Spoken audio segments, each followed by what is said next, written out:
Cumprimento os irmãos com a paz do Senhor. Como é bom, irmãos, estar na casa do Senhor, né?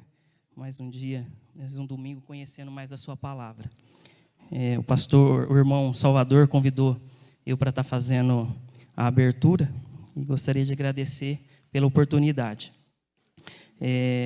Gostaria de estar convidando os irmãos para estar lendo a palavra no livro de Atos 8, 29. Eu gostaria de estar deixando essa palavra que já vem sendo falada, que é ministrada pelo pastor Marcos, que seria sobre o Espírito Santo. E gostaria de estar convidando os irmãos para ler. Atos 8, 29. E correndo Filipe, ouviu que... Desculpa, irmãos. E disse o Espírito a Filipe, chega-te junto a este carro. Eu gostaria de estar deixando essa palavra referente o falar do Espírito Santo. Até 2 domingos atrás, o pastor Marcos falou do ouvir do Espírito Santo e nós não estarmos atentos.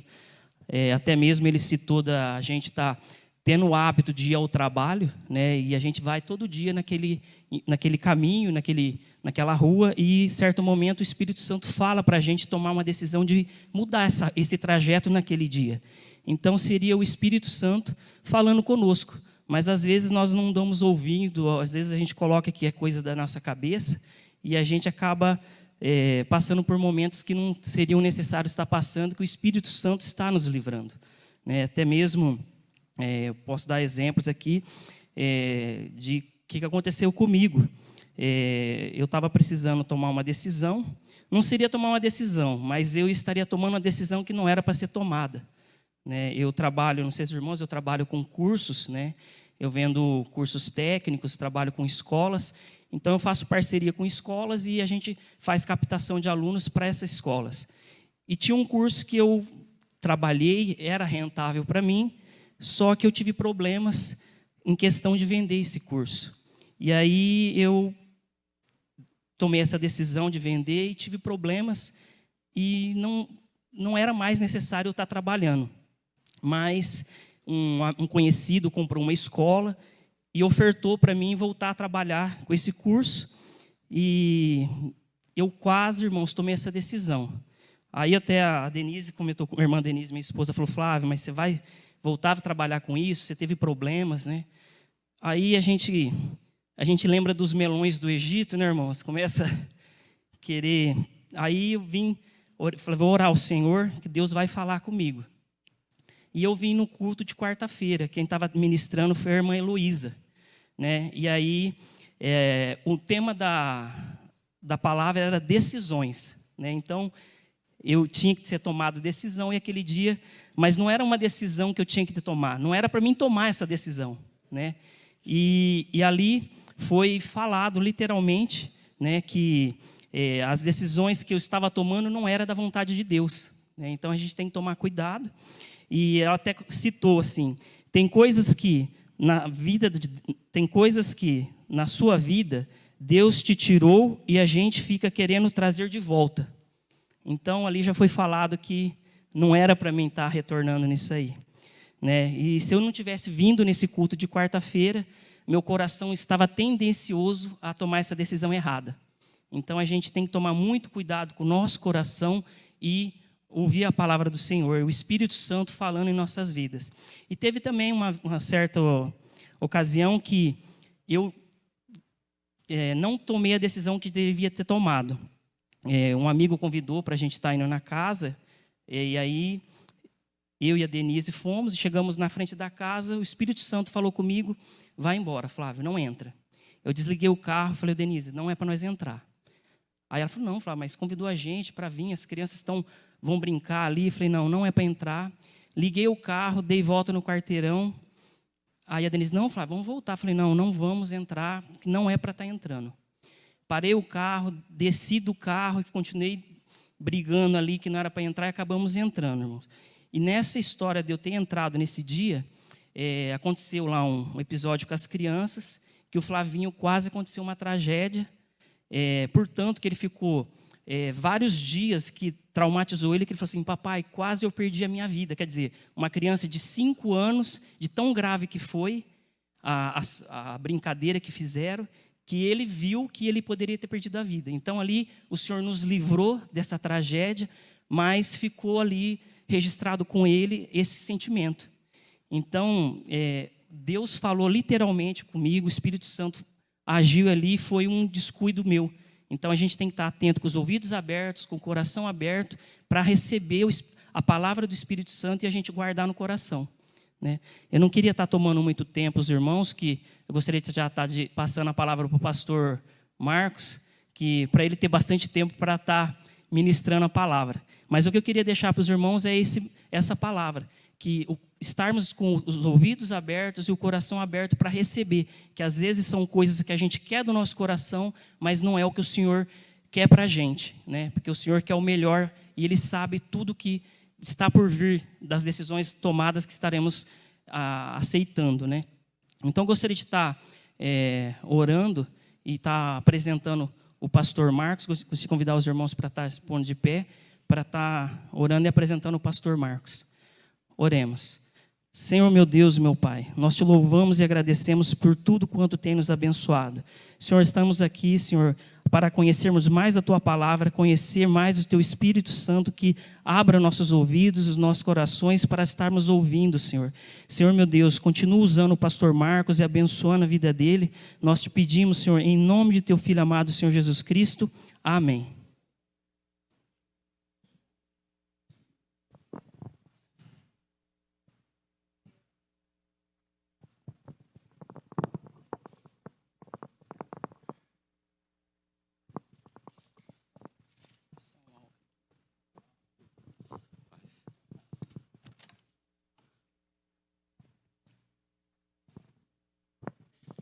Amém. Paz do Senhor. Pode sentar aí, um instante. Todo mundo lá de cá, bonitinho hoje. Aleluia, ó.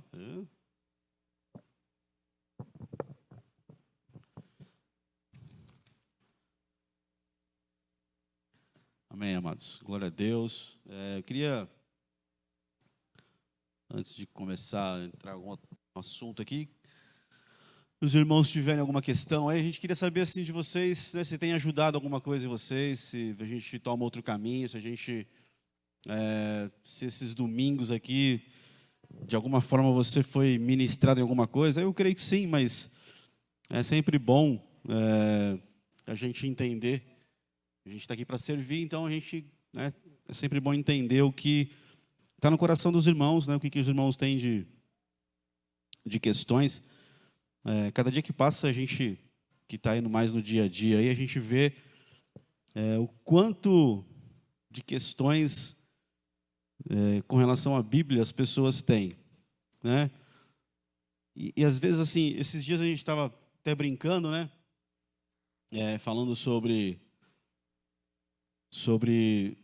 o Pedro, meu filho, que gosta muito de Davi e Golias, da história, né? E a gente estava falando sobre isso outro dia. A gente falou das vezes que ele fala sobre isso durante o dia inteiro mesmo. E tem hora que irrita um pouco, mas a gente logo ora e perdoa e continua brincando e contando de novo e fazendo. E aí outro dia eu falei, quem nunca ouviu, né, sobre Davi e Golias? Aí esses dias lá em casa, uma parente da Michelle estava lá, e o Pedro começou a brincar com ela, né, sobre a história, colocou a armadura, e a pessoa não sabia quem era Davi e Golias.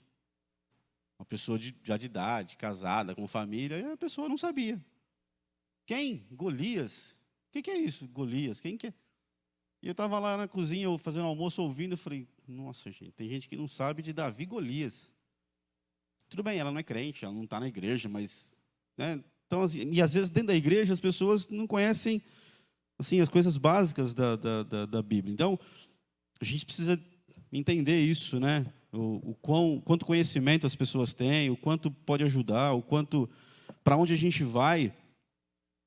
Porque aqui não é uma pregação, ainda que a gente ore, busque, Deus queira falar uma coisa, Ele vai fazer outra. A gente queira fazer uma coisa, Deus quer fazer outra, Ele tem um controle.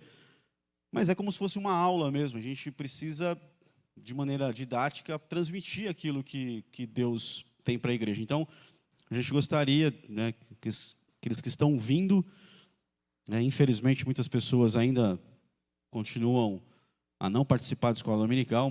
Infelizmente, muitos ministros do altar, né, e não é um desabafo, é uma palavra pastoral, a gente está aqui no dia a dia, então eu acho que eu posso falar isso como pastor da igreja, como um dos pastores da igreja, né, que o pastor está aqui, o nosso pastor está aqui, então eu posso estar aqui também falando isso. Infelizmente, os ministros do altar não participam da escola dominical. Isso é terrível. Diáconos, ministros do altar, meninas da dança, salmistas,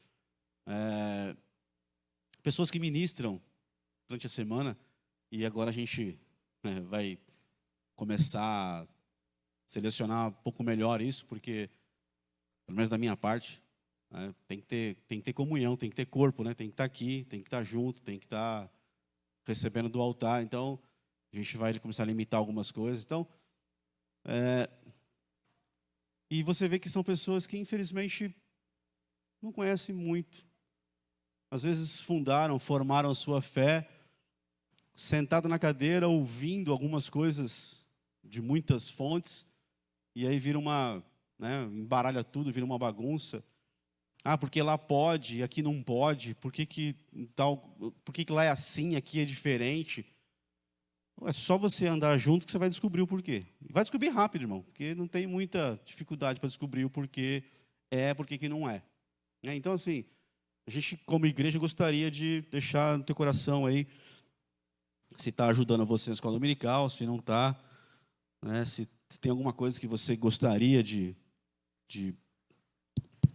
aprender, algum assunto, alguma questão, né? Então, eu estou ouvindo que ligaram o microfone aí, se alguém quiser falar alguma coisa, pode falar, a gente vai tentar, de alguma maneira, ajudar. Não, é só um teste do Liu, no microfone quebrado. Tá certo. Aleluia. Então, nada, alguém quer perguntar alguma coisa? Se você veio nesses domingos, você fala, tem uma dúvida, eu queria que você falasse, porque a gente vai entrar em outro assunto aqui. Você tem a liberdade aí de comentar, de falar. Nada, ninguém. Você acordou, você está acordado, você está bem aí. Tá me ouvindo, está tranquilo. Certeza. Você está de bom humor, está de mau humor? A Tainá está super feliz. Ontem eu vi ela pregando lá, não estava aqui, mas eu vi online ela pregando.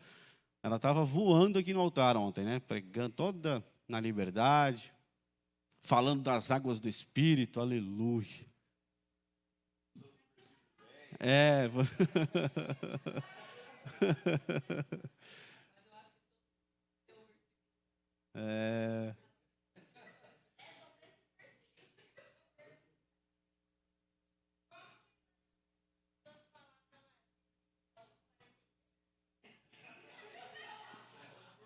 Essa aí é a aula ali, né? Quem tem um pouco de gramática, de português, essas coisas. O que é? Ezequiel o quê? 47:10?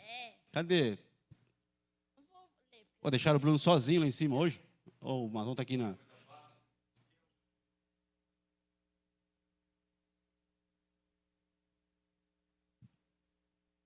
En-Gedi, a fonte do bode, e En-Eglaim, fonte das bezerras. É esses dois nomes que te assustou?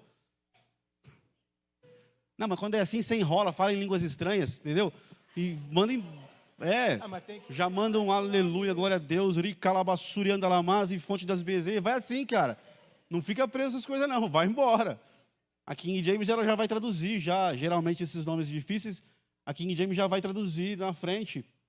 Até nomes de pessoas, nomes de lugar, ela vai traduzir na frente. Já mandam línguas estranhas, já vai embora, cara. Não fica preso nisso aí, não. Ou pega uma Bíblia pega uma Bíbliazinha, tipo versão, linguagem dos dias de hoje, né? Nova versão internacional. Linguagem do dia de hoje, eu falo sempre, vou falar de novo, é uma linguagem que chega até a ser chula.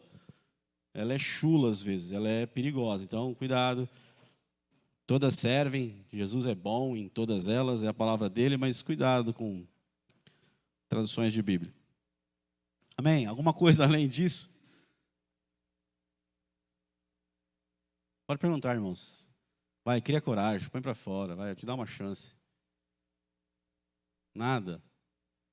Você tem alguma questão, alguma pergunta sobre o Espírito Santo no teu coração? Você quer? Falou, queria saber isso. Alguém tem alguma coisa?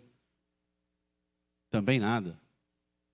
Então vamos fechar e vamos embora, né? Já está todo mundo resolvido, todo mundo já está tranquilo. Nada, é verdade? Vou insistir.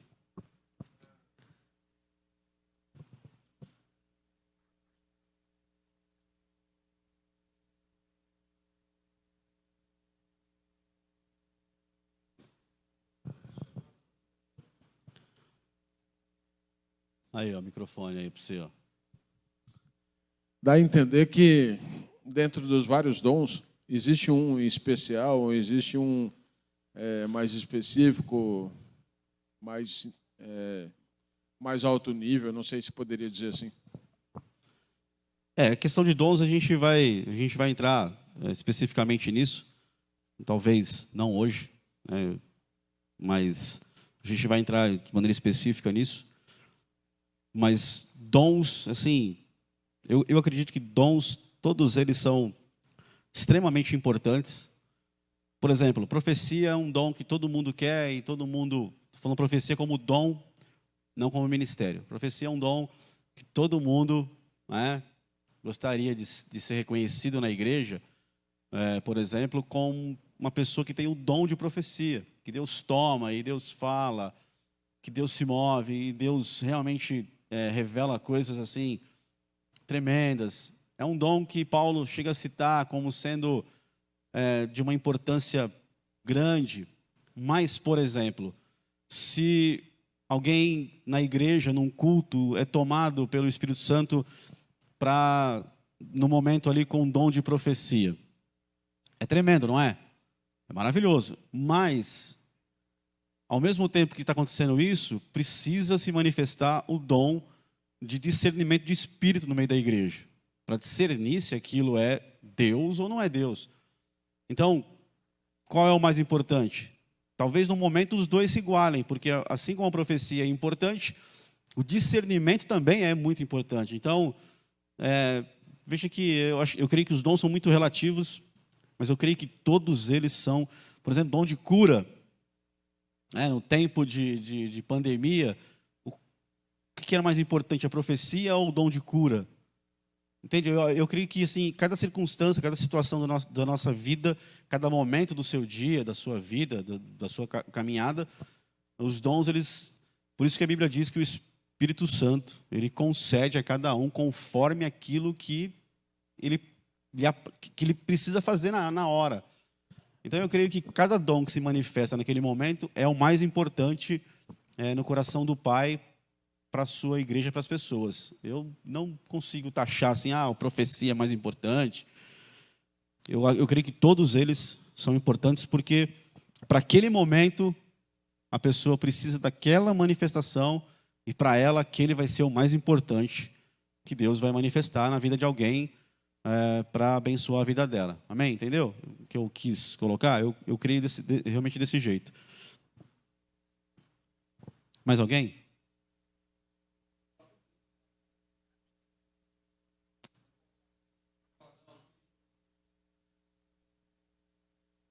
Vai lembrar dele quando você bate ele no canto da mesa, né? Você fala, poxa, cara, isso é importante. Então, acredito que mesmo... Eu tô falando que, se não me engano, no mesmo texto, né?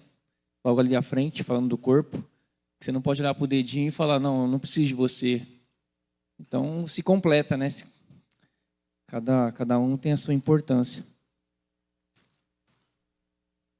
Flávio, lá em cima, acho que a irmã levantou a mão lá.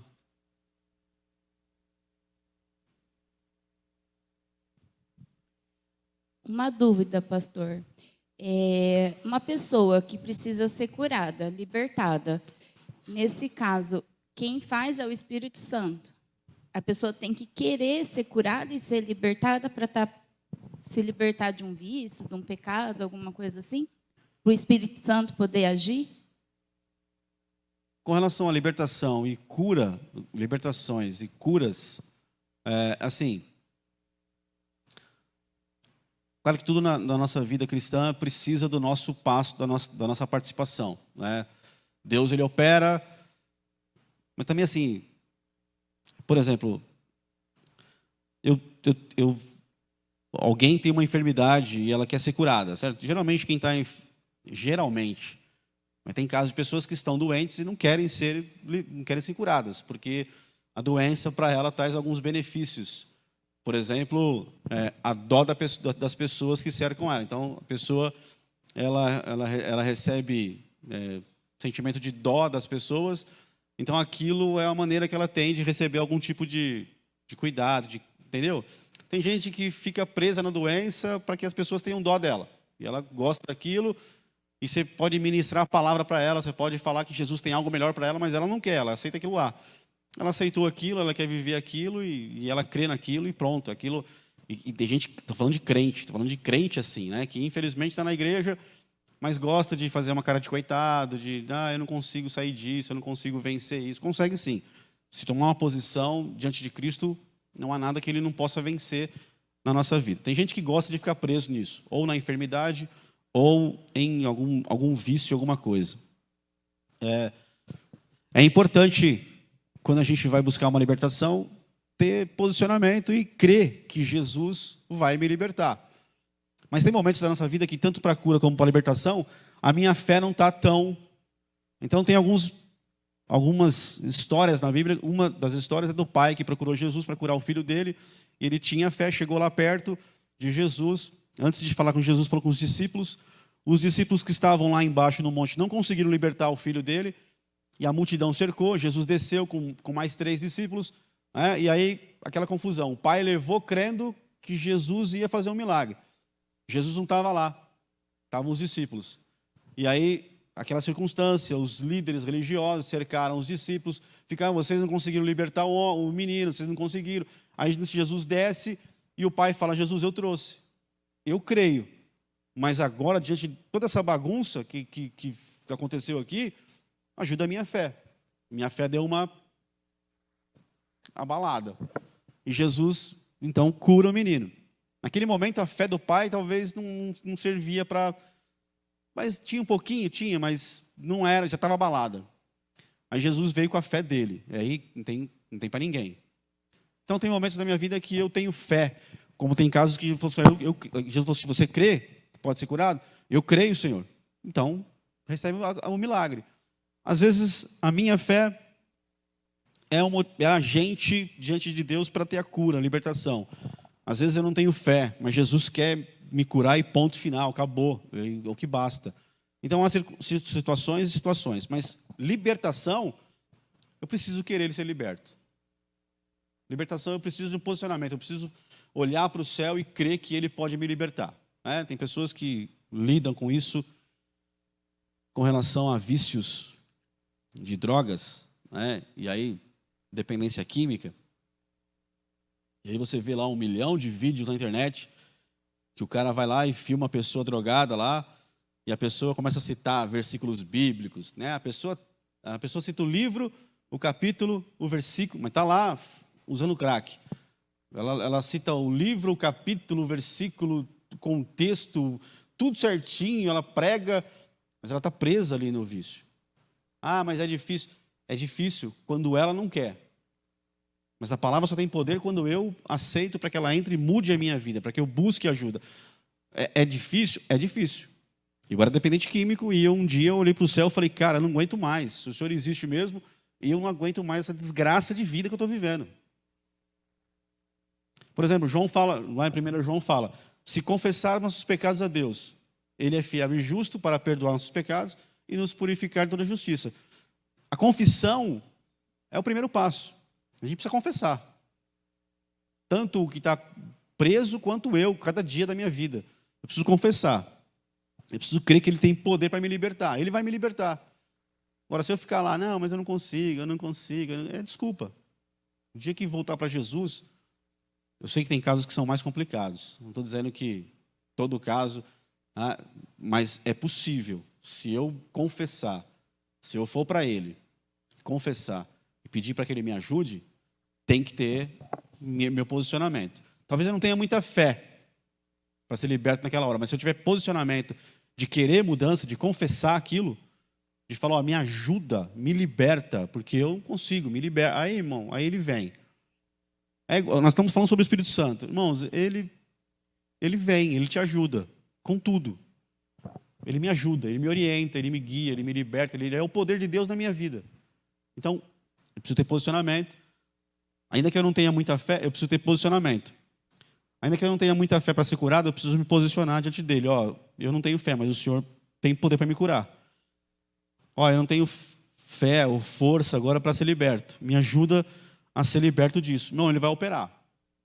É igual tentação. Tentação, todos nós passamos. Vocês passam, eu passo. Todos nós sofremos tentações. E tentações a gente liga logo a atos sexuais. Mas não, tentação é a tentação de falar mal da Sanderlene, por exemplo. Eu vejo ela fazer alguma coisa, e aí eu encosto no pastor Veronese e falo, o senhor... Vamos falar que ele não é pastor no momento, né? Porque se ele for, vai me repreender e falar, para de fofoca. Mas vamos colocar ele como um homem normal, como irmão da igreja. Aí eu encosto nele e falo, você viu a Sanderlene? Ou seja, eu vi o ato, eu vi a situação. A Bíblia fala, se você vê o teu irmão, você vai até o teu irmão, repreende ele. Se ele te ouvir, você ganhou ele para Jesus, acabou, está salvo. Morreu o assunto, não expõe ninguém. Mas aí eu tenho a chance de falar para ela, você está fazendo errado, Sanderlene, faz certo isso aqui e tal, você vai ter milagre. E ela fala, beleza, obrigado e tal, eu vou tentar arrumar isso. Mas não, eu vejo, aí eu sou tentado a fofocar o erro dela, não é? Então, tentação, irmãos, é em tudo. Tentação é você dar lá um clipe de papel num lugar que alguém deixou ali, você passa e você tentar. Então, estou dizendo coisas bobas, bestas, mas é isso. Tentação é isso. Não é só uma questão sexual. Tentação é tudo, no dia a dia. Se você é tentado, você só é tentado na sua concupiscência, naquilo que te atrai de verdade, naquilo que mexe por dentro de você. Então, o que o diabo vai fazer? Vai colocar na sua vida, no seu caminho, tentações que chamam a sua atenção de verdade. Então, ele vai colocar situações que sabe que no teu histórico é mais fácil de você cair. Mas em Cristo eu posso orar e pedir para que o Espírito Santo me livre, me dê vitória naquela tentação. Até Jesus foi tentado. Tentação não é pecado. A situação de tentação não é pecado, porque Jesus foi tentado em tudo. A semelhança de homem, como ele era, como nós, ele foi tentado em tudo que você puder imaginar, tudo, área sexual, área financeira, tudo que você puder imaginar, ele foi tentado, em tudo. Alguma dúvida com relação a isso? Pode perguntar se tiver, se ele foi tentado em tudo. Ele foi tentado em tudo. Hebreus fala sobre isso, capítulo 3, capítulo 4 fala sobre isso, claramente que ele foi tentado em tudo. E ele não pecou em nada. Ele foi tentado a desistir? Foi, mas ele venceu como? Orando, e que o Senhor ajudou ele. Então, tentação, todos nós passamos. Nessa hora, você precisa parar o teu passo, parar os teus olhos, parar as tuas mãos, parar e orar. Irmão, se você fizer isso, você parar e orar e clamar a Ele, Ele vai te livrar. Mas eu que falei, a tentação vem nas nossas concupiscências, naquilo que nos agrada, naquilo que nós gostamos. Então, nessa hora, qual é a tendência da pessoa? Ser tentado e continuar. Vai mais um pouquinho, vai mais um passo, vai mais, fala mais, olha de novo. E aí, o pecado vai dar luz. A concupiscência, a tentação vai gerar ali, e vai dar luz, vai nascer o pecado. Aí, quando eu caio na tentação, vem o pecado. O pecado é o fruto da minha tentação não apresentado a Deus. Eu fui tentado, não parei, não orei, não clamei. Paulo fala que ele se esmurrava. Você acha que é espiritual isso? Eu imagino o Paulo trancado nos lugares, dando, não vou, batendo na cara, não vai, você não vai olhar, você não vai para lá. Você não... Entendeu? É igual aquele filme de Lutero, quem viu o filme de Lutero, né, que tem uma hora que ele está num lugar lá, orando lá, e ele se debate, ele briga ali com a tentação do corpo dele, do corpo do pecado. Você tem o corpo físico, que é esse corpo aí que todo mundo tem, e você tem o corpo do pecado, que é o que é tentado. Então, dá para vencer? Dá. Preciso clamar para que Ele me ajude. E a vitória vem, irmão. Vem. Alguma questão, uma observação, alguém que fala alguma coisa? Fala, Keila.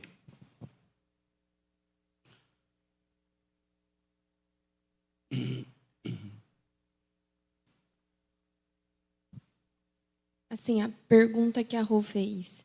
No caso, vamos supor, a gente ora para uma pessoa que ela não é cristã, não aceitou Jesus, e a gente está aquele período de oração, mas no fundo a gente sabe que só o Espírito Santo pode tocar e convencer a pessoa, né? Do arrependimento, Do pecado, do do juízo, pecado, da justiça. isso. A gente sabe disso. Mas a gente continua orando. Tem que continuar orando, né? Porque eu sei que eu vivi isso com meu pai. Nós continuamos orando, apesar de muitas guerras. Acho que você até lembra quando a gente foi batizar. Ele quebrou tudo dentro de casa. Só que quando ele, tipo assim, ele viu a diferença em nós, a forma que a gente tratava ele, e ele aceitou ir na igreja, mas ele tinha os vícios, bebia, fumava. E eu vejo assim, a luta que foi para ele deixar isso. Porque ele ia na igreja, aquilo era como se ele tivesse em pecado, ele se sentia mal. Só que ele não conseguia deixar. Só que isso foi um processo, que aí o Espírito Santo ajudou ele a deixar os vícios e não querer mais. Aí, no caso, que nem pessoas que a gente vê que conheceu a palavra, que teve um encontro com o Espírito Santo, eu acredito, e hoje não estão mais. Tipo assim, estão vivendo a escolha delas, no caso. O Espírito Santo pode tocar nessas pessoas para elas se arrepender e voltar, continua habitando nelas. Eu creio sempre que ele habita em nós, ele veio habitar em nós. Então, assim, nós temos uma mente e temos um coração. Você já falou com alguém que tem uma mente muito brilhante, e você olha para ela e você fala com ela e você vê que a pessoa tem uma mente que governa a vida dela. Já viu alguém assim, que tudo é razão, razão, razão? Já viu? Sim ou não, irmão? Vamos participar aí. Já viu? Já falou com gente, às vezes está na igreja, que é razão, é só razão. Não, eu tenho que ver, para que eu tenho que... Não é assim. Você crê? Creio, mas eu creio, mas eu tenho que acontecer isso, tem que ter aquilo, tem que ser assim, tem que ser... Já viu a gente assim? É gente que está preso... Então, assim, aceitou a Jesus, o Espírito Santo, vamos falar isso 1 milhão de vezes, não tem problema. Aceitei a Jesus. Nesse momento veio habitar no meu espírito humano o Espírito Santo. E aí ele reaviva o meu espírito. E aí ele começa... lá no Espírito, lá no lugar santo, no santíssimo lugar, aqui dentro. Ele veio morar lá, ele me selou, ele habita em mim agora. Mas ele quer trabalhar, então ele quer sair do meu espírito humano, quer governar a minha alma e governar o meu corpo físico. É um processo, esse é o processo que você está falando. É o processo, sair do meu espírito humano, aqui dentro de mim, tudo dentro de mim isso. Sair do meu espírito humano, tomar a minha alma, que é cheia de sentimentos, que tem fruto da carne nela, tem tudo que eu aprendi, tem meu histórico, tem um monte de coisa, de vícios, de manias, tem tudo isso, instintos, sentidos, tem tudo isso dentro de nós. E aí ele quer governar isso, tudo isso. Tem gente que tem uma mente muito... Às vezes ele consegue controlar meu coração, mas não a minha mente. Ou às vezes controla a minha mente, mas não o meu coração, os meus sentimentos. Então, essa batalha que a gente vê na Bíblia, assim, sempre, inteira. Tem umas pessoas que têm um processo mais rápido, que são libertas mais rápido. Mas tudo isso, depois que aceitou a Jesus, tudo isso depende de mim, depende da pessoa. Depende dela buscar o Senhor, buscar a palavra. Por exemplo, quando eu me converti, eu não tinha Bíblia. Eu lembro que eu estava lá no culto de terça-feira lá na igreja, muitos anos atrás, e aí acabou um culto, um irmão na igreja olhou para mim e falou, eu percebi que você não tem Bíblia. Eu falei, não tenho Bíblia. Mas aí ele catou e me deu a Bíblia dele, uma Bíblia pequenininha, assim, aquelas de zíper, desse tamanhozinho assim, pequenininha de zíper. A letra parecia uma formiga. Imagina eu tendo que ler uma Bíblia dessa. Começo de conversão, vamos lá. E eu me lembro que chegava em casa, Eu já falei, me trancava no quarto, né? Eu precisava ser liberto. Eu sofria de insônia terrível. Eu tinha um monte de questões. Tinha bronquite forte, um monte de coisa. E aí eu ia ler aquela Bíblia, né? Colocava aquela Bíblia assim, bem na minha cara, assim mesmo. E ia ler. Me trancava no quarto e ia ler. E eu lembro que eu falei para ele, para Jesus, Jesus, eu não tenho ninguém para me ensinar. Na época tinha uma igreja, tinha muitos líderes, mas todo mundo correndo com a sua vida, né? Todo mundo, tudo gente boa de Deus, tudo, né? Alguns desviaram, mas tem problema. Deus, né? Deus ainda vai tratar com eles. Mas tudo gente boa, tal, mas todo mundo correndo com as suas vidas, tal. Eu estava chegando na igreja e eu falei, não tem ninguém para me ensinar. Então me ensina. Aí eu comecei a buscar a palavra e eu percebi uma coisa, que quanto mais eu lia, então tinha às vezes que eu ficava no quarto em pé, com a porta fechada, andando dentro do quarto e lendo alto o texto. Aí, você já leu o livro de Isaías? Você já leu o livro de, por exemplo, ela pregou sobre Ezequiel ontem. Você já leu o livro de Ezequiel inteiro? Cara, é um livro complicado. Já leu Romanos? Bom, quem que entende o livro de Romanos? Quem novo convertido entende o livro de Romanos? Meu Deus do céu. Então, às vezes, tinha livros que eu abria e eu não conseguia entender nada. E eu orava, Deus, me ensina, porque não tem ninguém para me ensinar. O que é isso, o que é aquilo? O que eu fazia? Mesmo sem entender, eu abria o texto e ia lendo, em voz alta, andando e lendo, e lia, e lia. Li o livro de Atos umas 30 vezes. Eu pegava o livro de Jó e lia em 2 dias. Lia o livro de... ia lendo, em voz alta, ia lendo, e aquilo ia entrando em mim. E conforme a palavra vai entrando, irmãos, creia você ou não, não estou nem aí. Eu creio porque eu vivi isso. Quando a palavra vai entrando, tudo que não presta vai saindo. Não tem passe de mágica. Isso não é mágica. Isso é Bíblia. É ela lavando a gente, entrando. Como é que eu faço isso? Não tem nenhum processo especial. Eu não descobri nada. Eu só abri a Bíblia e lia em voz alta. Eu já falei isso 1 milhão de vezes. Pega a tua Bíblia e lê em voz alta. Mas eu não entendo. Eu quero entender esse versículo. Esse versículo não precisa entender nada, cara. Vai ler a Bíblia. Lê em voz alta. Você vai ver que funciona. Não é que é um... Eu não estou dizendo aqui que é uma coisa que é, tipo assim, mística. Não é... Se bem que a palavra místico tem um sentido para nós bom, né? Não é ruim, mas deturparam depois. Mas é uma coisa espiritual. Vamos falar assim, não é mística, mas é espiritual. Lê a palavra, filho. A Bíblia diz que ela é a espada que penetra. E ela vai... Sabe, lá onde ninguém pode, não tem psicólogo que entra, psiquiatra que entra, não tem remédio que entra onde a palavra entra. E ela vai entrando e ela vai limpando, ela vai tirando de você, porque ela vai entrando e não tem espaço para sujeira, para outras coisas. Então a sujeira tem que sair. Mas você pega um copo cheio de sujeira, você põe embaixo de uma torneira limpa, o que vai acontecer? Olha, isso é muito legal, eu nunca tinha pensado nisso. Pega um copão assim e põe um monte de pó de café dentro. E põe... Está sujo, não está? Está sujo ou não está sujo? Você está dormindo? Você não quer nem participar, nem responder isso. Sim ou não? Nem o sim ou não você quer responder. Fazer igual ao Universal. Não, porque você faz o café, aí fica lá o coador. Ou na tua casa não é assim... Eu faço café lá em casa, não fica o coador dentro daquele negocinho e você põe lá na pia. Você acaba de fazer o café, você já vai lavar tudo. Só se você for bitolada limpeza. Eu não, eu deixo lá, depois eu vou lavar a louça mais tarde, ou alguém vai lavar, minha mulher vai lavar. Difícil ela lavar, mas eu estou lavando mais. Ela está correndo com outras coisas, né? Então... Mas eu vou fazer o café, aí eu vou lavar depois. Aquele pó cai na panela, cai no copo que está ali. Então, por isso que eu falei do pó. Está lá o copo cheio de pó, né, aquela aguinha suja. Você põe embaixo da torneira limpa, cara, da água limpa, vai entrando assim a água, vai tirando aquilo lá. Vai chegar uma hora que vai ficar o quê? Limpinho. Uau! Tá vendo? É assim, a palavra vai entrando e o que está a sujeira vai saindo, vai... Chega uma hora que você olha e fala, eu fazia isso e não faço mais. Eu pensava assim, mudou. Alguém vai encostar e fala assim, mas você falava... Tem coisas que eu pensava lá atrás quando eu me converti que eu não penso mais, que eu pregava que eu não prego mais, que eu achava que eu não acho mais. Porque a palavra foi entrando mais e mais. Eu não parei de buscar. Você não pode parar de buscar. Você não pode parar lá atrás, na revelação que você teve há 20 anos atrás.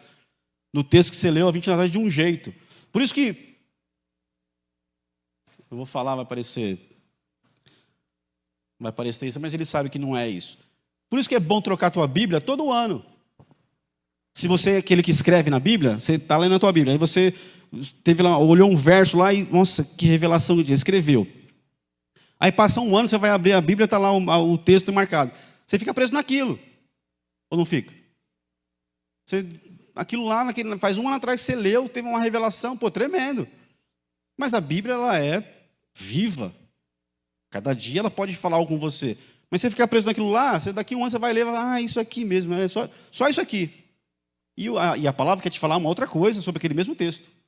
Mas você está preso. Então, escreve num caderno, enche 10 cadernos, 15 cadernos. E se está tudo riscado na tua Bíblia, troca de Bíblia. Para ter revelação nova, para ter, sabe, um novo... Quando você vai ler a Bíblia, 3 coisas acontecem na sua vida. Sempre que você lê a palavra, 3 coisas acontecem. Iluminação, revelação e inspiração. As 3 do Espírito Santo. Inspiração, revelação e... Não, acabei de falar. Iluminação. Acabei de falar, esqueci. Iluminação, revelação e inspiração. Cara, tem isso quando você lê a Bíblia. Tem que ter oração. Você tem para... Então, vai entrando e vai saindo. Tem uns que demoram mais o processo, tem outros que demoram menos. Mas vai acontecer. Se você não parar, se eu não parar, vai acontecer. Tem uns que brigam mais, se esmurram. Tem um que tem que brigar mesmo, tem que se trancar, tem que fugir. Tem uns que tem que correr daquela situação. Tem uns que chegam num lugar, está tendo lá uma festa e tem bebida. Tem uns que tem que sair dali. Porque se ficar ali, tá fraco, vai cair. Irmão, por que o diabo entrou em Judas? Por que o diabo entrou em Judas? Dá uma opinião, agora eu quero que você fale antes de falar. Se vira, fala qualquer coisa. Cadê o microfone? Está aí, Flávio? Não, vai, fala aí, quero ouvir tua voz. Por que o diabo entrou em Judas? Por que Satanás entrou em Judas?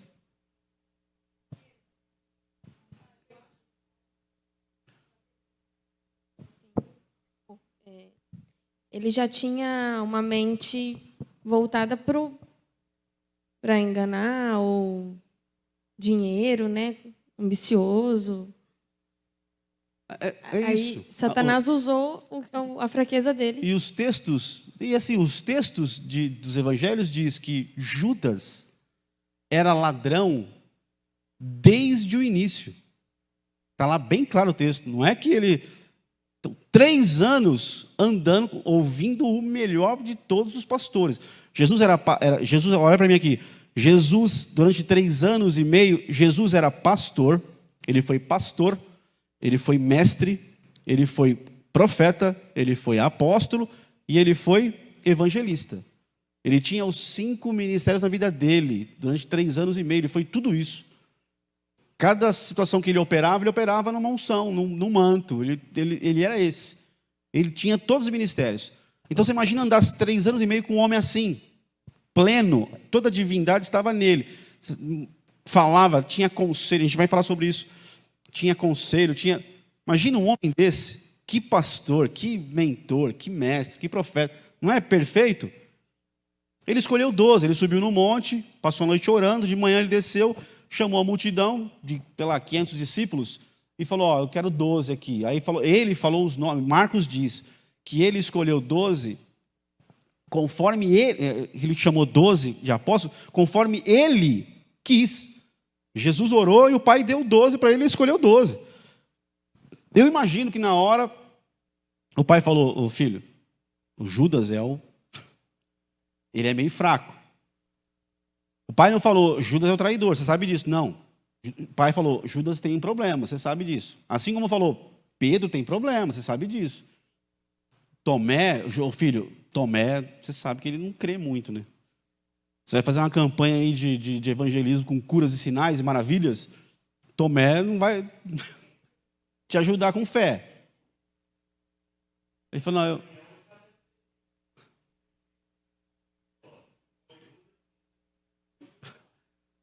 Não, Judas não foi pré-determinado que ele ia negar Jesus. Por isso que eu falo, quando Jesus orou, o Pai mostrou, ó, os 12 têm esses problemas aí. Jesus falou, beleza, eu vou andar com eles, vou ensinar eles, vou liberar a palavra, vou orar com eles. E calma aí, Pai. E chamou os 12 na manhã seguinte, deu nome para ele, escolheu 12 que andavam mais perto dele. Então os 12 ouviram a mesma palavra, ouviram as mesmas curas, viram tudo. Mas o texto do Evangelho diz que Judas era ladrão desde o início. Começou o ministério com os 12, Jesus já falou assim, ó, Judas, cuida da bolsa do dinheiro. Entendeu? Cuida da bolsa do dinheiro, você, desde o começo, desde o início do ministério de Jesus. E o texto diz que Judas era ladrão desde o início. Ouvindo palavra e roubando, ouvindo palavra e roubando. Aí o diabo precisava de um para trair Jesus. Por isso que Judas nunca foi pré-escolhido. Tinha profecias de que um que andava com Jesus, que era um dos seus amigos, levantaria o calcanhar contra ele. O Salmo 46, não lembro se é 46.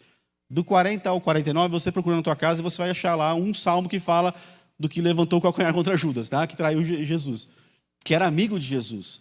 No Getsemane, quando ele vem prender Jesus, Jesus falou o que para ele? Amigo, por que vieste? Ou seja, ó, estou te dando uma chance, arrepende, cara. Sou teu amigo. Jesus não era irônico, ele era verdadeiro. Eu tinha lá muitos motivos por que ele chamou de Judas de amigo. Mas não vou falar sobre isso, não vai, né, mais 8 meses. Então, não tinha pré-determinado no mundo espiritual. Senão seria covardia, seria injustiça de Deus, irmão. Seria predestinação para o inferno. Aí não é com Deus isso. Mas Judas teve chance, ouviu palavra. Podia ser um dos 500 discípulos. Podia ser um cara, podia ser qualquer um. Mas Judas decidiu ser ladrão e continuar ladrão e ouvindo palavra e não se converteu e foi. Quando chegou o momento de se cumprir a palavra, o diabo, e a Bíblia fala que o Satanás, em pessoa, o próprio Satanás, não era demônio, Satanás estava na terra naqueles dias ali andando, vendo a movimentação, olhou para os 12 e viu um que estava com brecha, que não buscou arrependimento, que não confessou pecado, que, sabe, ele falou, Jesus me ajuda. Eu não quero ser assim. Será que Jesus não ia curar ele, não ia libertar ele? Claro que ia, irmãos. Se ele confessasse, tudo seria resolvido, seria diferente a história. Mas ele não quis. O diabo olhou e precisava de um crente com brecha. E achou. E entrou nele. E usou ele, ele foi o traidor. Então, sempre dá tempo. Busque alguém que possa te ajudar em oração, sabe? Que vai dar tudo certo. Mais alguém?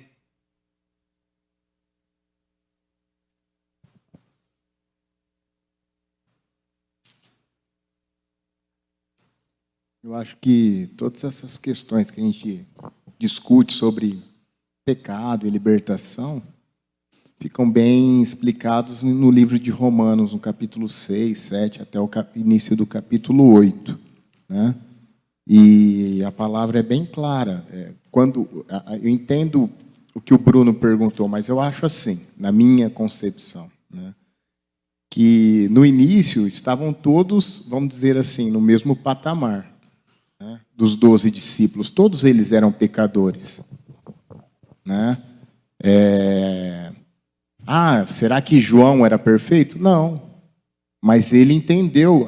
Pedro, por exemplo, até o final, né, do ensino de Jesus, ele tinha seus defeitos, ele tinha as correções. Só que ele, vamos dizer assim, ele estava num processo de libertação. Né? A palavra do Senhor diz assim, Romanos 6,16. Não estáis informados de que ao vos entregardes a alguém como escravos, para lhe obedecerdes, sois escravos desses a quem obedeceis, seja do pecado para a morte, seja da obediência que leva à justiça.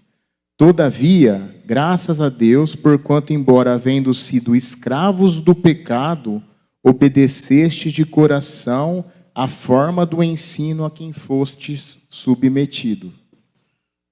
Então, quer dizer, eu acho que esses 11 discípulos, né, foram, aí diz no 18, vós fostes libertos do pecado e vos tornastes escravos da justiça. Então, eles obedeceram a esse ensino, né? Enquanto Judas não. Acho que o Bruno quer falar alguma coisa lá. Ixi. Ficou até de pé. Deixa eu perguntar uma coisa, já que nós estamos falando desse assunto. Uma coisa sempre me intrigou. Lá em Marcos fala que para todos os pecados há perdão, menos o pecado contra o Espírito Santo. Que tipo de pecado é esse? E como a gente fica sabendo que pecou contra o Espírito Santo? Vocês perceberam que ele não veio na escola dominical que a gente respondeu isso. E pelo jeito ele nem viu o vídeo que acho que não foi gravado, então. Ele nem veio e nem viu o vídeo depois. Tá vendo? Depois, o homem da mídia. Ó, é a velha história do pecado contra o Espírito Santo. O pecado contra o Espírito Santo não tem perdão. Durante muito tempo, as pessoas só falavam que pecado contra o Espírito Santo era blasfêmia contra o Espírito Santo. O que é blasfemar contra o Espírito Santo? Blasfemar, a palavra blasfêmia vem de uma palavra muito forte que é ofender. Liberar a palavra de ofensa mesmo, é xingamento, colocar coisas impuras, terríveis assim, na pessoa do Espírito Santo. Então, a palavra blasfêmia, vamos partir daí, para começar. Blasfêmia é isso, é você ofender, tudo isso daí, é você contrariar, ela abrange um monte de coisa. Então, a primeira questão é essa: o meu tratamento com o Espírito Santo, a minha conduta com Ele, o meu dia a dia com Ele, quem Ele é para mim. Eu tenho que tomar cuidado, tenho que ter zelo com as coisas que se referem ao Espírito Santo, por causa dessa palavra de Jesus, que o pecado contra Ele é sem perdão. Então, eu tenho que tomar zelo, cuidado, não brincar com as coisas do Espírito Santo, nem perto das pessoas, nem sozinho com relação a Ele mesmo, na minha intimidade com Ele. Então, eu tenho que ter zelo com isso, com o Espírito Santo, com a pessoa do Espírito Santo, certo? Tem pessoas que ao longo da história a gente viu que blasfemaram, que ofenderam o Espírito Santo, que falaram contra Ele, que ultrajaram Ele, que fizeram coisas terríveis contra a pessoa dele mesmo. Essas pessoas não têm perdão. Não adianta, não tem perdão. Jesus falou, não tem perdão. E uma outra característica de pecado contra o Espírito Santo é quando Deus vem, toma a vida do Júlio ali, com línguas celestiais, estranhas, com profecia. Isso é muito mais fácil de acontecer do que a primeira parte que eu falei. Então, está um culto, Deus vem e toma uma pessoa, toma a vida do Júlio, em profecia, e ele sai no meio da igreja profetizando, e Deus usando a vida dele. Aí eu estou lá no meu canto, eu estou friozão, estou quase desviado, porque tem um monte de gente assim, infelizmente, né? Está na igreja, tudo é crítica, tudo é errado, aí eu olho para aquilo, mas o Júlio, semana passada eu vi ele falando um negócio e tal, eu achei, isso aí é coisa dele, tá querendo aparecer, isso pode ser um pecado contra o Espírito Santo. Por isso, mas é muito, não é pequeno não, irmãos. Baixa a tua cabeça e vai orar, fica quieto, não fala nada. Por quê? Se for o Espírito Santo que está agindo, eu estou falando contra ele. Estou falando contra o Júlio. O Júlio é só um vaso. Pode ser o Mazon, pode ser o Flávio, pode ser o G, pode ser quem for. Então eu tenho que tomar cuidado com a minha boca quando eu vejo o Espírito Santo se manifestando na vida de alguém, usando ele, e eu atribuo aquilo à carne ou ao diabo, é pior. Ou o diabo está fazendo alguma coisa e eu estou atribuindo ao Espírito Santo. Então, por isso que discernimento, o dom de discernimento é muito importante, irmãos. A gente lembra, lá atrás, aquele tempo de vigília que tinha. Cara, tinha um irmãozinho na igreja que era só o sangue de Jesus. Eu estou muito tentado a falar o apelido dele, mas eu não vou falar. Se escapar, então você me perdoa. Depois você apaga lá. Mas ele vinha na vigília, aí ele queria orar pelas pessoas. Ele tinha um maço de cigarro no bolso e ele queria orar pelas pessoas. E ele queria profetizar, pôr a mão na cabeça. Aí eu estava lá no meio, ministrando a vigília, aí a hora que eu olhava ele se movimentando, quantas vezes eu saí lá do meio, lá, Deus queria falar, eu ficava quieto, eu ia lá. Aí esse irmãozinho ia colocar a mão na cabeça de alguém, eu encostava do lado dele, assim, mas do lado mesmo, assim. Até chegava a dar uma esbarradinha nele, assim, para falar assim, ó, estou aqui, então não começa com carnalidade, não. Mas por quê? Porque o cara estava com uma vida torta. Aí o cara abria a boca para falar as coisas, era só...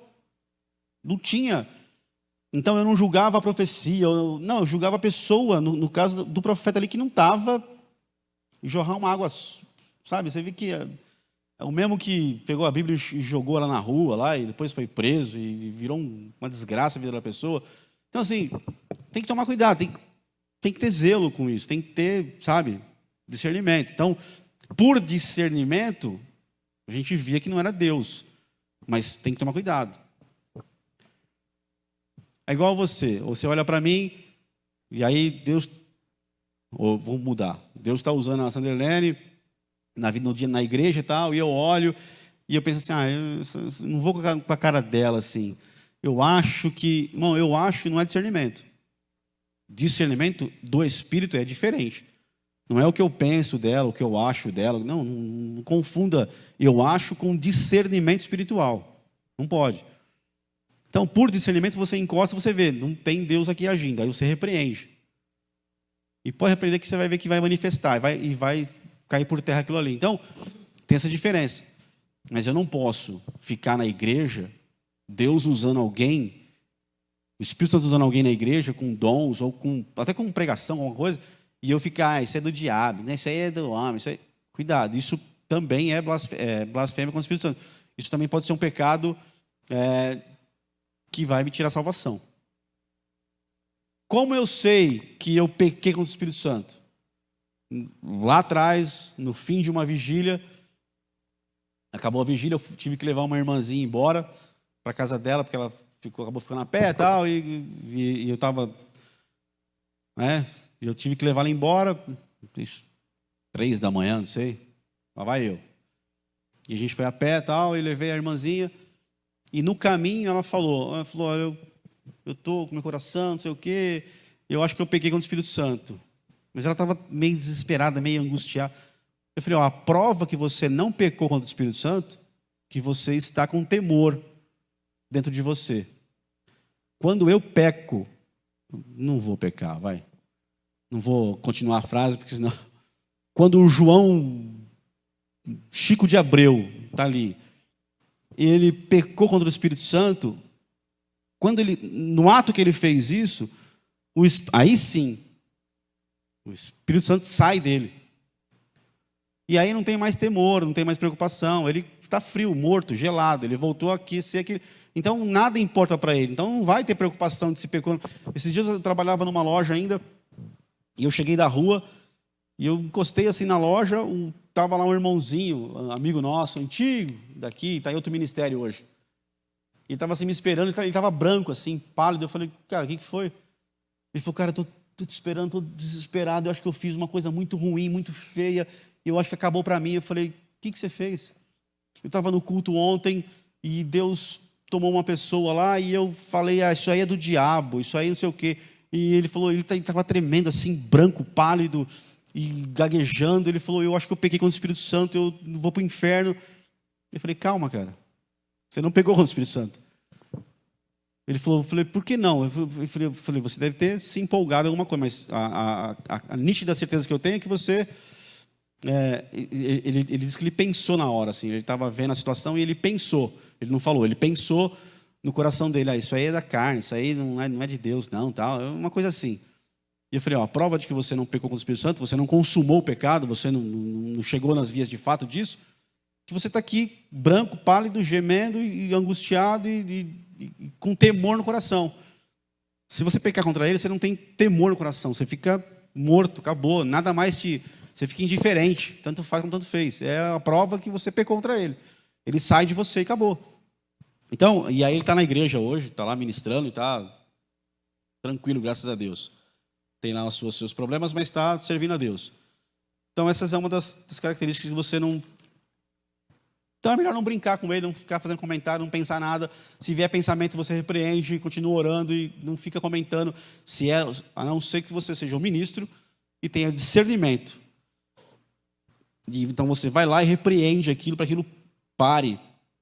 E vai manifestar um demônio e você vai libertar a pessoa.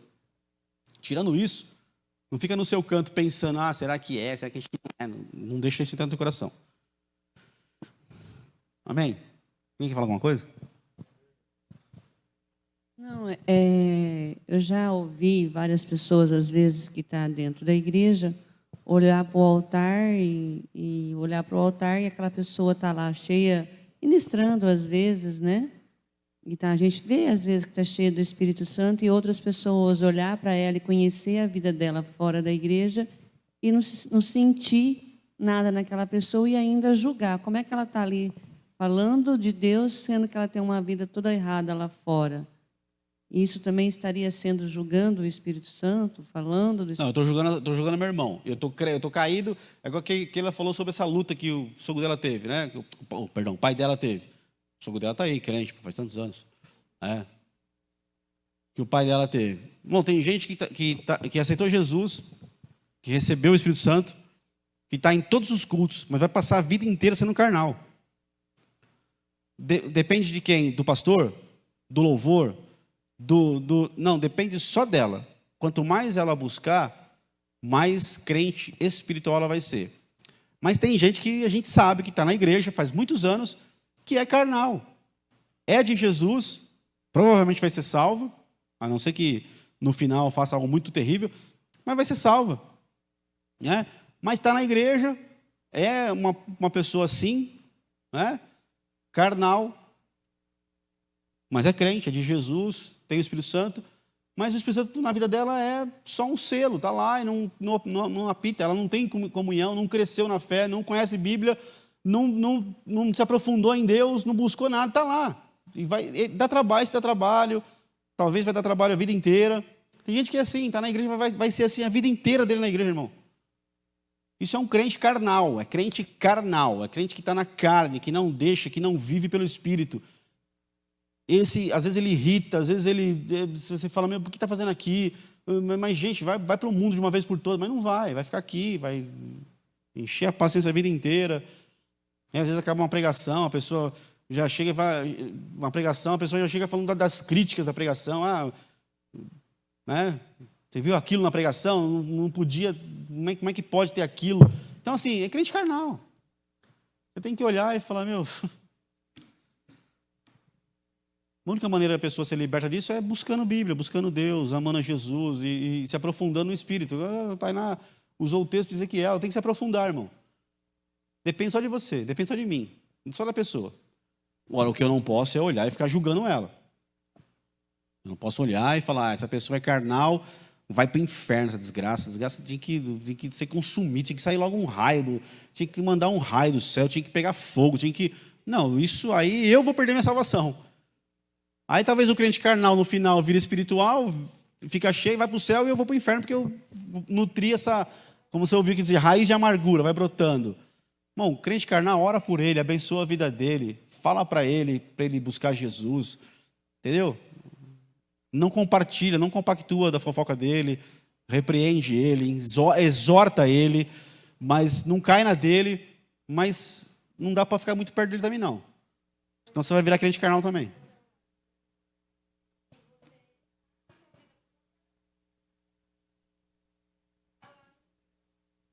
Só que assim, você não consegue receber nada.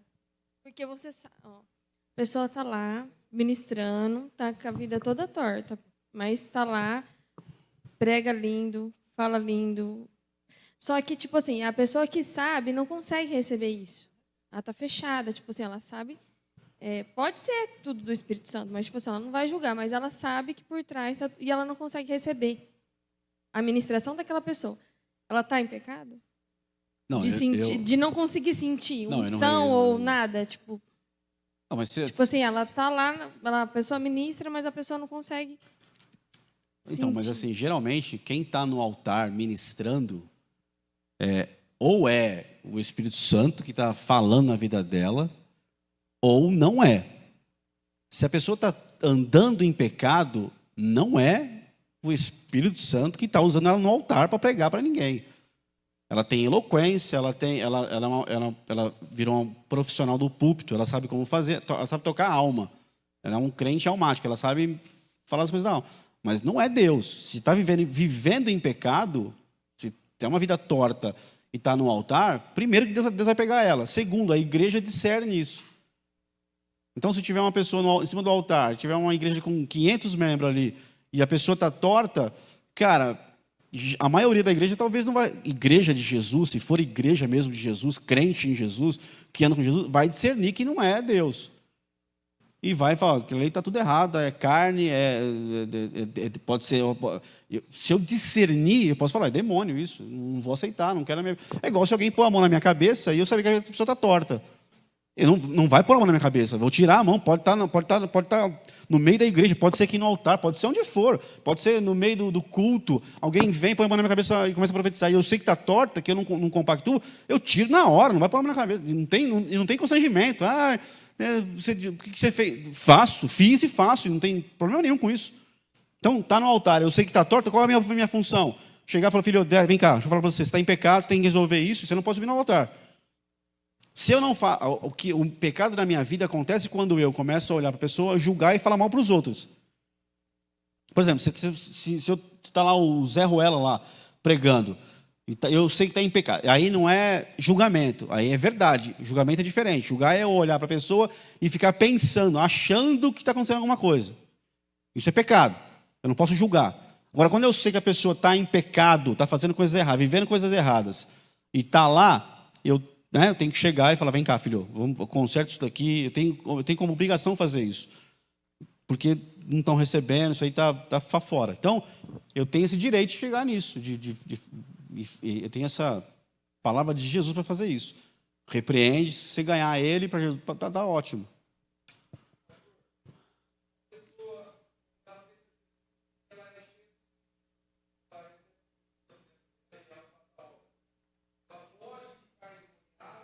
Claro que não, de jeito nenhum. É endemoniada de jeito nenhum.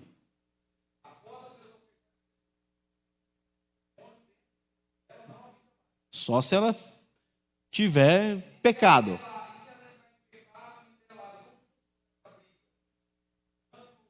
Não, porque demônio nenhum entra no espírito humano. Só quem entra no espírito humano é o Espírito Santo. O demônio entra na alma do ser humano. Se o crente desviar, ficar na igreja... Por exemplo, se um crente domingo está aqui e... É que qualquer cenário que eu usar vai tudo bem. O salmista, um cara está lá tocando... Pelo amor de Deus, não estou sabendo de ninguém, não tem nada referente a ninguém, tá ouvindo? Bem claro, não é revelação, não tem nada disso.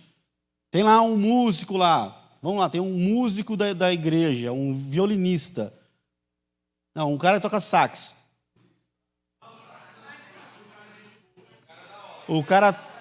O irmão toca percussão.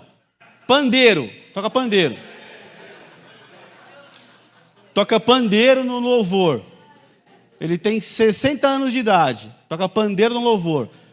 Aí domingo no culto foi uma unção tremenda no louvor. Ele detonou no pandeiro, a pessoa olhou para ele, viu até o pandeiro em chamas, e foi tremendo. Aí desceu do altar, domingo à noite ele foi para a casa dele, e entrou no computador e pornografia. Na segunda, pornografia. Na terça, pornografia. Na quarta, o que vai acontecer com esse homem? Ele está caído. Ele caiu, da segunda para domingo, do domingo para segunda ele caiu, e abriu uma porta na vida dele horrorosa, terrível. Vai entrar o quê? Demônio na vida dele. Vai começar a agir ao redor dele. Ele vai continuar naquilo ali. Vai entrar dentro dele, vai arrebentar com ele. Ele pode, no domingo que vem, se ele ficou a semana inteira na pornografia, chegar aqui perto do altar e ficar endemoniado. Porque ele estava numa posição em Deus e ele caiu daquilo, deixou o pecado entrar e dominar a vida dele. Aí ele virou escravo de novo. O diabo pode entrar na vida dele, na alma dele, toma a alma dele. O diabo toma a alma, nunca o espírito. Ainda que o Espírito Santo está lá dentro do espírito, o diabo pode tomar, porque o crente deu aquela brecha, caiu e abriu essa porta. E aí o demônio pode ficar possesso aqui, num culto, por exemplo. E aí vem o pastor, põe a mão na cabeça dele, ora, já ora pelo pandeiro, para que o pandeiro, né, já libertou. Se ele tomar uma posição, pronto, vai passar um tempo aí sentado, né, e vai ser restaurado e vai voltar a ministrar. Mas pode. É que demônios entram na alma do ser humano, não entra no espírito. A gente teve uma experiência na Rua Amazonas, muitos anos atrás, de uma irmã que ficava do lado da vozinha e, poxa, era a segunda pessoa da divindade para a gente, né? A imagem que passava.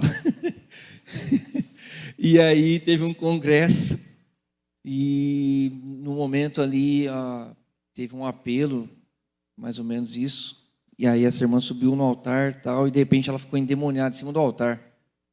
E aquilo, para a gente que estava todo dia assim, vendo aquela aparência, né, que ela passava para todos nós, foi um choque.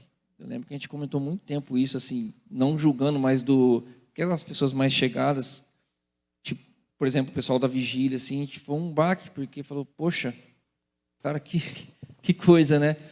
Sobre o que a Keila falou, assim, a gente entende que a pessoa faz pessoas tropeçarem, né? Pessoas que vivem assim, né? Serve de pedra de tropeço. Quando, no caso, a Kátia, quando pregou, até falou sobre isso, que o pai dela resistiu muito tempo, teve muita dificuldade. E uma das vezes, quando ele entrou na igreja, ele viu uma pessoa, acho que pregando, ministrando, falou assim, quê? Pegou, deu meia volta, ou no final do culto falou, nunca mais eu volto, porque conhecia a vida da pessoa, tal, né? Então, nesse sentido, eu creio que aquilo também falou, das pessoas servir de pedra de tropeço para quem está sendo ministrado. E aí tem que ter cuidado com isso, porque, né, qualquer coisa que eu fizer, aonde eu estiver, vai ter um crente perto de mim, irmão. Você acha que não tem ninguém vendo? Não tem alguém vendo. E se não tiver nenhum ser humano vendo, o Senhor está vendo. Então, cuidado. É melhor não ministrar do que ministrar em brecha e ser envergonhado por Deus. Uma coisa que eu creio é que Deus ele é longânimo.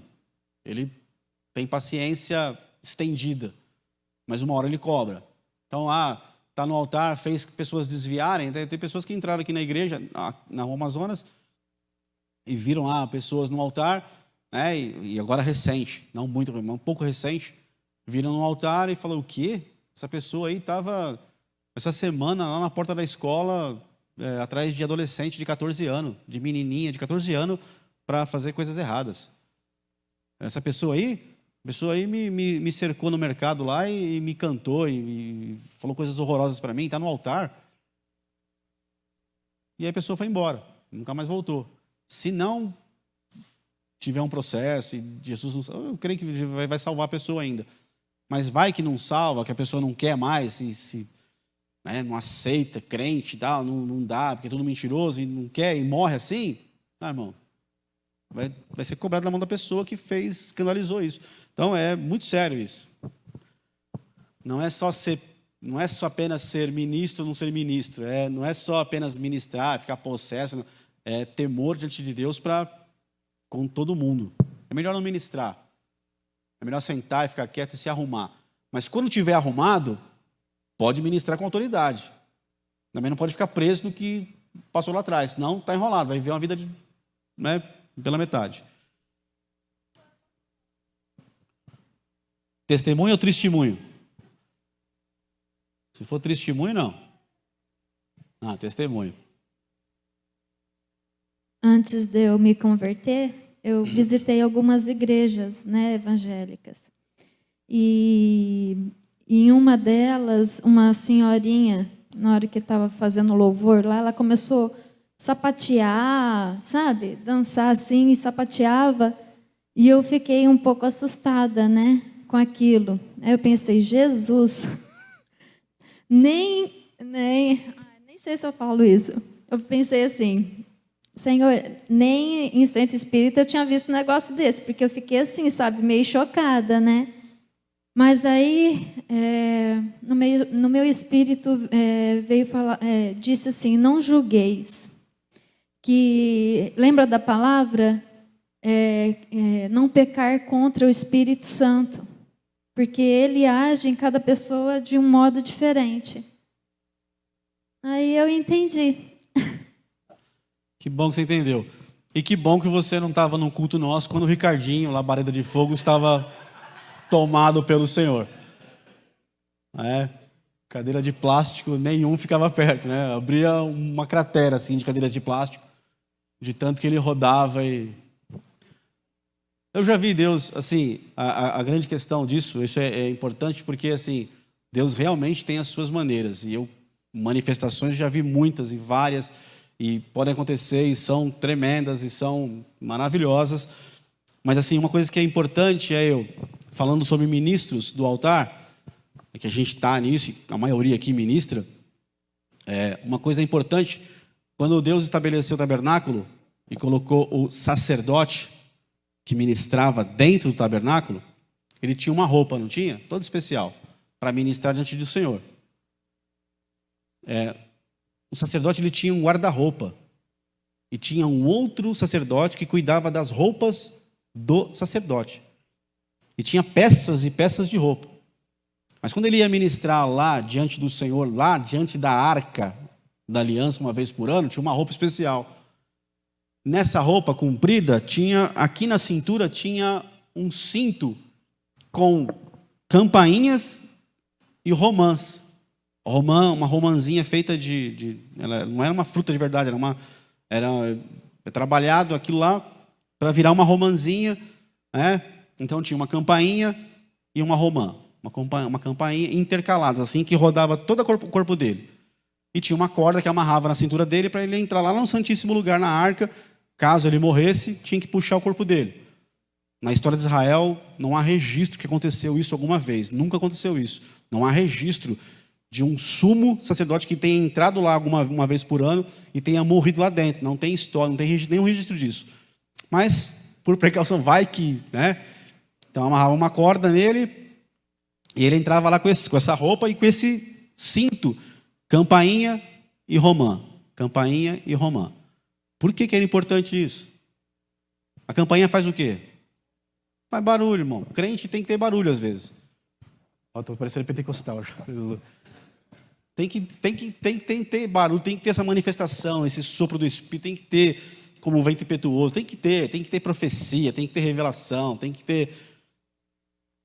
Às vezes, por que crente grita tanto? Porque tem hora que o Espírito Santo vem, toma a gente bate no púlpito, grita, a gente dá um pulo. Tem isso, tem que ter isso, irmão. A gente é crente, fala em línguas estranhas, fala em línguas altas, fala, mas não pode orar. Um monte de besteira na internet, não pode orar em línguas na igreja. É um tanto de idiotice que um dia a gente vai falar sobre isso. Tem que ter tudo isso, tem que ter liberdade, tem que ter sino, tem que ter campainha. Mas tem que ter romã, tem que ter fruto. Jesus falou, pelos frutos conhecereis os falsos profetas. Nenhuma árvore má dá bom fruto. Nenhuma árvore boa dá mau fruto. Então, é pelo fruto que eu conheço quem está ministrando diante de Deus. Então, se olha para mim, eu tenho algum fruto bom, então a minha mensagem, a minha imposição de mãos, você vai, que é benção. Agora, se eu olho e vejo que o fruto é podre, só tem campainha, é só barulho, irmão. Sai fora disso. Chega lá e repreende. Se sabe de alguma coisa, chega na pessoa e fala, irmão, você está vivendo errado isso. Arruma isso, senão Deus vai te pegar. Você está comprometendo a igreja. E outra, se eu estiver em pecado, o espírito que eu estou vivendo vai para a igreja. Acã pecou, viu uma capa, viu ouro, viu prata e pegou. E todo Israel sofreu por causa dele. Um homem pecou, todo Israel sofreu. Às vezes a casa sofre por causa do pecado de um. Às vezes a igreja sofre por causa do pecado de um, está ministrando em pecado. E aí eu perdi o temor. É perigoso isso. Que eu quero dançar, mas eu não posso dançar naquele dia. Mas eu quero dançar, eu quero tocar, eu quero cantar, eu quero pregar. Mas naquele dia eu não posso fazer isso. Não tem condição para isso. Fica quieto, vai se curar, vai, sabe? Fica bem com Deus, depois você ministra. Porque senão, o pecado que eu estou vivendo, o espírito vai para a igreja, para as pessoas. Isso é terrível, irmão. Isso é terrível. Ninguém quer falar alguma coisa? Ninguém quer falar mais nada? Eu ia entrar em Isaías capítulo 11, os 7 Espíritos de Deus, mas 10h30 a gente... Alguém quer falar alguma coisa? Pode falar agora, irmão. Agora é a hora. Pergunta. 7, mas é bastante coisa. Eu tenho que falar muita coisa sobre ele, mas a gente vai. Só 7. Só 7. Alguém quer falar alguma coisa? Perguntar alguma coisa? Nada? Verdade? Tudo tranquilo?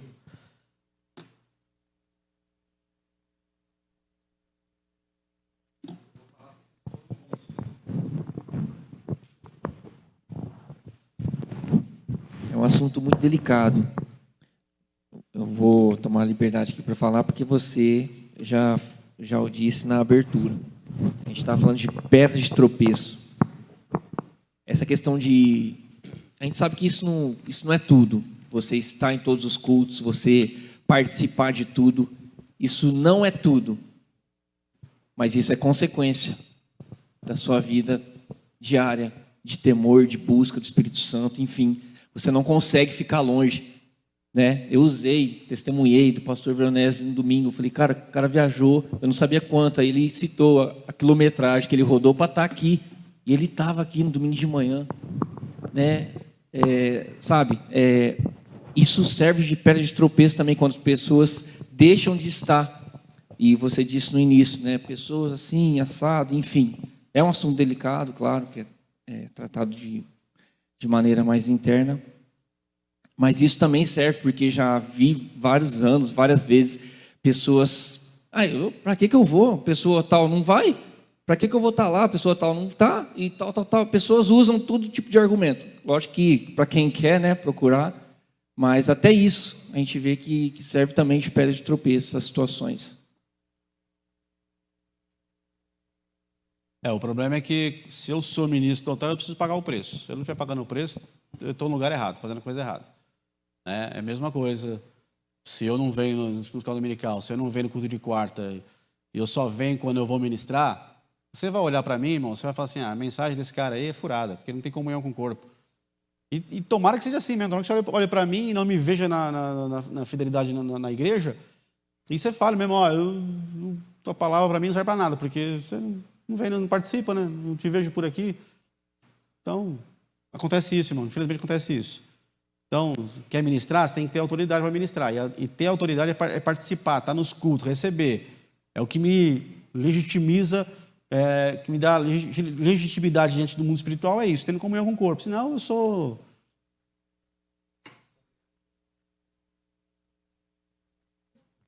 A questão é que cada ministério tem um líder. E por isso que vai ter uma reunião com cada líder depois. Tchau, pastor.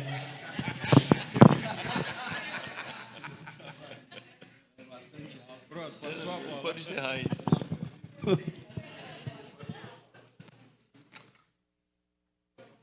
Amém? Alguém quer falar mais alguma coisa, perguntar alguma coisa?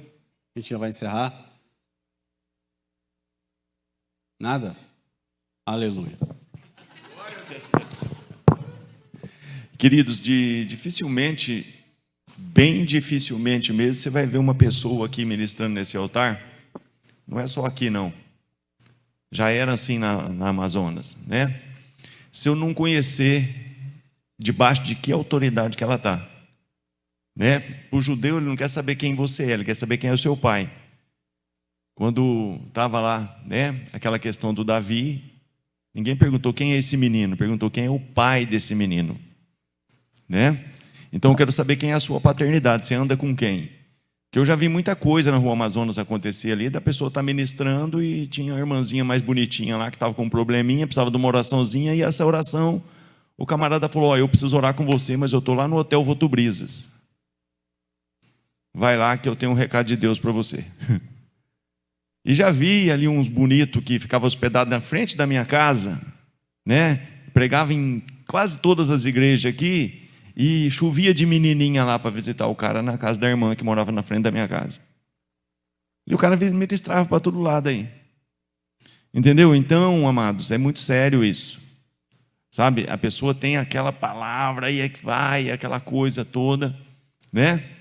Mas não sabe de que buraco você saiu.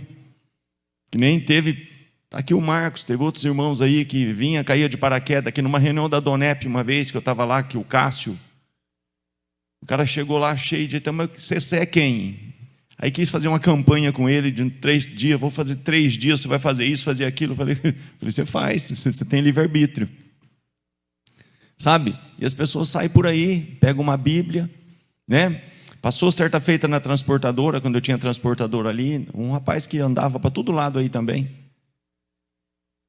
E ele chegou um dia lá com o pneu do carro muito, sabe, você vai aprendendo, né? Ninguém nasce sabendo, mas a gente vai aprendendo no dia a dia. E queria que eu ajudasse ele a comprar um pneu lá, que ele estava fazendo a obra, ele ia para o Mato Grosso, ia passar não sei aonde, pneu do carro bem gasto. Você não me ajuda a trocar o pneu, você não me ajuda, não me ajuda, não me ajuda. E tem hora que, mesmo você não sentindo de ajudar, para você se ver livre daquilo, né? Você dá lá um certo valor para a pessoa e, né? Mas não estou dizendo que deve fazer, não. Mas foi o que aconteceu comigo. Eu ajudei e dei um cheque lá e continuei cuidando da minha vida. Passou poucos dias, uma pessoa me liga.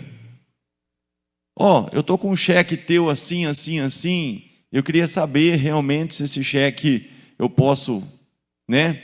Porque a mulher do fulano está comprando umas roupas aqui, né? Na loja tal, tal, tal. E como eu sei que ele não é lá essas coisas, eu queria saber se realmente posso confirmar o cheque. Só que aí eu não podia incorrer em outro erro. Eu falei, não, porque eu já tinha dado aquilo. Diante de Deus, eu já tinha liberado a oferta. Eu falei, você pode cobrar o cheque. Né? Mas você vê que Deus vai mostrando, irmão. Nada fica encoberto, sabe? Eternamente. Né? A luz resplandece sobre as trevas e as trevas não permanecem. Agora deixa eu passar outra coisa que foi falado aí de libertação e cura. Tem muitos casos assim. Por isso é importante, num processo de cura e libertação, um mapeamento espiritual, raízes. Saber qual é a causa, né? Porque muitas vezes tem causas variadas. Um exemplo, tem situação que se a pessoa não estiver disposta a liberar perdão, pode vir o finado Billy Graham orar, pode vir quem for que não cura, irmão. O perdão é a chave da cura para muita situação. Por que a pessoa não é curada? Porque ela não perdoa. Ela não perdoa, ela não perdoa, ela não perdoa. Deus, ele pode fazer, pode. Deus pode fazer o que ele quiser. Mas o princípio que libera a cura é o perdão. A pessoa perdoa e cura. Chegaram aqueles 4 jovens, aqueles 4 lá com aquele homem na maca lá, Jesus não falou, seja curado. Jesus falou, perdoados são os seus pecados. Depois que Jesus perdoou, Jesus curou. É um princípio. Salmo 103. Bendize a minha alma ao Senhor e tudo que é em mim, bendiga o seu santo nome. Bendize a minha alma ao Senhor e não se esqueça de nenhum dos seus benefícios. É Ele que perdoa todas as nossas iniquidades e sara todas as nossas enfermidades. Diga assim comigo, Ele perdoa e sara. Ele não sara e perdoa. Primeiro vem o perdão, depois vem a cura. Agora deixa eu falar para vocês algo bem terrível que me aconteceu, dentre várias coisas. Um policial federal, rodoviário federal, largou da esposa e o rapaz trabalhava comigo, tinha uma sobrinha dele lá, que a menina já era moça, já, lá dos seus 20 e poucos anos, e ela foi definhando, aí tinha que dar banho, não falava mais, não andava mais, não pegava mais, e, enfim, ficou vegetando. E ele perguntou se eu podia ir lá fazer uma visita. E eu falei, vamos lá. Só que antes de fazer a visita, eu fui para o meu quarto orar. E orando, buscando, Deus me fez chegar lá e falar assim, você vai chegar lá e vai primeiro fazer uma pergunta para a mãe da moça. Olha como que é sério isso. Você vai perguntar para a mãe dela se ela passou por alguma consagração. Se quando ela era bebê, quando ela estava no ventre, quando ela nasceu, se a mãe consagrou ela a alguma entidade, a algum santo. Por quê? Porque Deus me revelou o Salmo 115 e o Salmo 135. O que acontece ali? Né? a Bíblia fala, tornem-se semelhantes a eles, todos que os fazem e todos quanto neles confiam. Está falando o quê? Dos ídolos, que tem boca, mas não fala, mão tem, mas não apalpa, tem pés, mas não andam, né? E tal. E aí, no contexto do Salmo 135 e 115, fala, torne-se semelhante a eles. Aquela moça tinha sido consagrada a uma entidade no ventre da mãe. E aí Deus chegou para mim e falou assim, pergunta para a mãe se aconteceu isso. Eu cheguei lá e perguntei, porventura a senhora fez alguma consagração da sua filha para alguma... Ela falou, eu fiz. Ela tem inclusive esse nome porque eu entreguei ela para... E aí a mãe foi contar que ela estava um dia lavando a roupa lá naquelas... que tinha aquele tipo de umas pranchas assim, batendo roupa lá em determinado momento lá. E ela conta, quando ela falava ainda, que nem fala mais, não estava falando mais, que de repente veio, ela sentiu como que um vulto, algo que veio assim sobre ela e depois ela começou então a passar por aquilo e estava naquele cenário. Aí eu perguntei para a mãe, a senhora aceita para Deus libertar a sua filha, a senhora quebrar essa consagração que foi feita? E a mãe falou, de jeito nenhum. Então, querido, tem coisas que têm princípios que estão por trás. Deus pode, por sua misericórdia, Deus pode, ele é soberano em qualquer decisão. Mas tem coisas, irmãos, que tem que ter perdão, tudo tem raízes. Né? É por isso que Deus não trata a superfície, Deus trata das raízes. Mas quando você trata a raiz ali, você pode ter certeza que Deus liberta, né? Tudo tem libertação. Mas é aquela história. Eu creio que foi isso que aconteceu com Paulo, né? Você pega lá Romanos 16:7, vai falar dos parentes dele que foram para Cristo antes dele, né? E com certeza eu creio que esses Andrônico e Junias ali oravam para que Deus libertasse o Paulo. Aí teve um caminho de Damasco. Mas o caminho de Damasco não foi assim, aconteceu naturalmente, não. Tinha gente orando. Então ora, mas pede para Deus mostrar a causa, mostrar onde que está. Porque muitas vezes, irmão, não adianta você pegar um revólver e se não tratar realmente onde está o problema. E tem inúmeros casos aí que a gente, pelo pouquinho que a gente serviu até hoje nessa área de libertação, você vê que muitas vezes, sabe, é emocional, é sentimental, é falta de perdão, é uma série de coisas ali que a hora que você trata ali, é um negócio assim, é na hora, sai na hora e não tem mais, né? Mas tem coisas que se você não tratar da causa, mas o perdão é muito importante. Deus abençoe, até daqui a pouco.